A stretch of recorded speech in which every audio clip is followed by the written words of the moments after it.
Like you already didn't know, houses are getting a lot more expensive, right?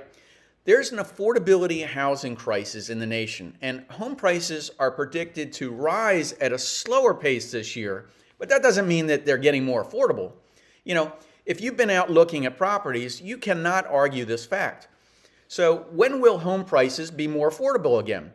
America's affordable housing crisis is increasing and leaving more middle and lower income families with little or no options for affordable housing solutions. So, in this episode, we're going to take a closer look at what's really causing the problem and give you some solutions to finding an affordable home that you may not even have thought of. So, I'm going to give you the truth about four things. I'm going to talk about the numbers, what's really going on. I'm going to talk about what you can do to score an affordable home. I'm going to talk about the trends, who's buying, and what the future is going to bring. And we're going to talk about smashing that like button for the YouTube algorithm. So let's roll. I can't talk.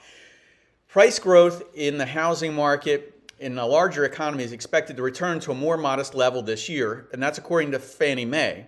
And that's because Fannie researchers say that regulators should shift their focus to easing inflation, which could result in more expensive mortgages. Now, the fixed rate for a 30-year mortgage rose last week, according to Freddie Mac. Now, as inflation puts more pressure on the economy, rates are going to continue to rise in 2022. So this year's new normal is not going back to normal, what they're talking about. They're talking about this is the new normal. So if this is the new normal, that can mean some bad news for some cash-strapped buyers who are looking to buy a home in 2022.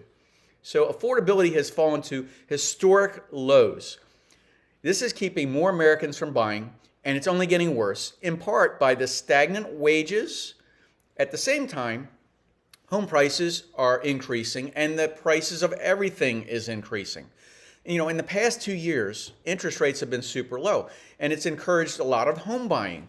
But the last year, average price of a single-family home also went way up, and in the U.S., it's now less affordable than historic record numbers. So also, the other issue that we have is the lack of homes for sale and rising prices in a market that just got tighter. So one big trend that we continue to see, and we're going to see for years to come, is people are going to be migrating away from areas that they can no longer afford. They're going to be moving to areas of lower cost. And why?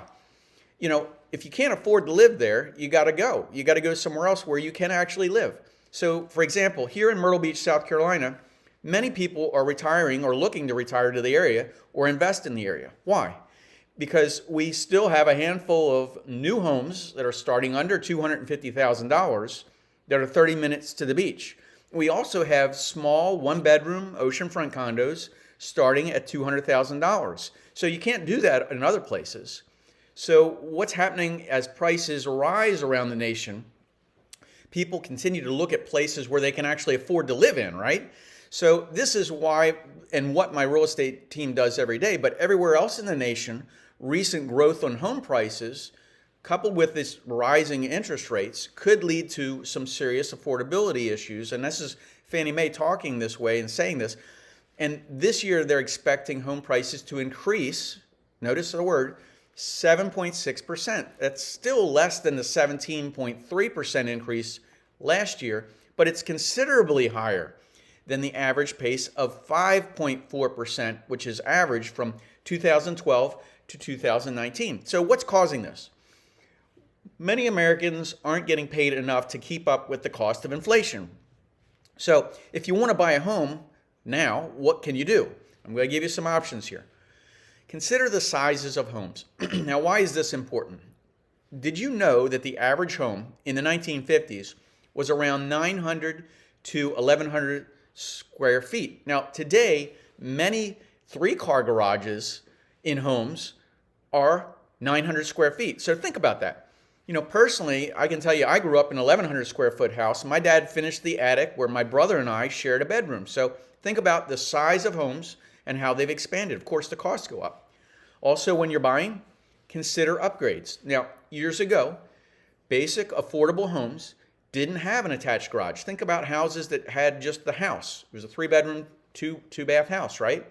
It didn't have granite countertops, didn't have stainless steel appliances. So consider actually what is necessary in order to make it affordable when you're looking. Now, here's another one. Condo versus a house. In a condo, you're only going to pay a fraction. And the reason for this is because the condo, you're not paying for the roof, you're not paying for the outside walls. You know, if there's 100 units in the building and the building owns a pool, you're paying for 100th of the pool and the maintenance. So you're not paying for the whole thing. So just consider that. That will keep your costs down. Another thing, suburbs.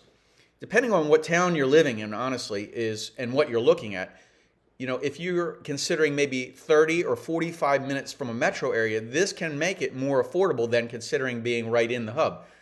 Now, another thing that people are considering is the actual construction. What can I do to make this cost less? So a modular home or a factory built or assembled home on land that you have already purchased and is assembled on that property can save you many dollars in many ways. And I did another video on that, and I'm going to link it in the comments below. But what's causing this affordability issue, right?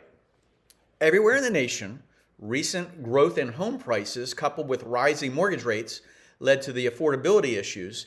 And so where we're going from here is there's a huge surge in people that cannot afford. So we have a lot of apartments being built right now. We have a lot of investors that are buying. This is causing another issue of what's going on. So why is this happening and who's buying?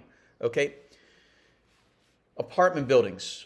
We're seeing more apartments being built. We're seeing rents going up. But who is buying these? We're seeing a lot of people that are investors, you know, the BlackRock, we talked about this before in other videos, but all these other people that are even funds and small investors are getting in. And the reason that they're doing it is because of inflation.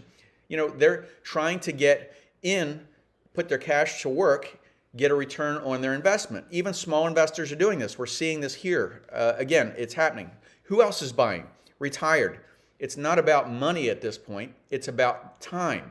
So if you've retired and you're moving from an area that you're trying to lower your tax base, or you're trying to lower your cost of living and get into a warmer climate and get into a better lifestyle, it's a trend that's happening. Nothing's going to stop that because it's a time issue. It's not about the money. They worked all their life. They saved their money. Their house is appreciated. Here's the other thing that's happening. The sale of a house somewhere else led to a profit, right? So buying a new home. And a lot of people are buying a new home, and that's taking even more out of the market. So I'm just telling you this right now.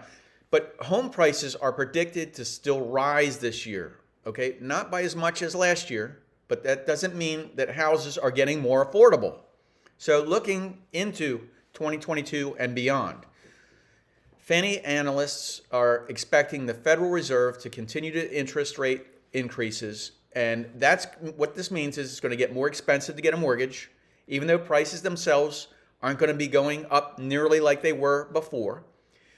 But as prices remain strong, Fannie researchers forecast the existing housing market, the existing homes this year will slow by 3.2%. But this still means it's the second fastest annual pace since 2006.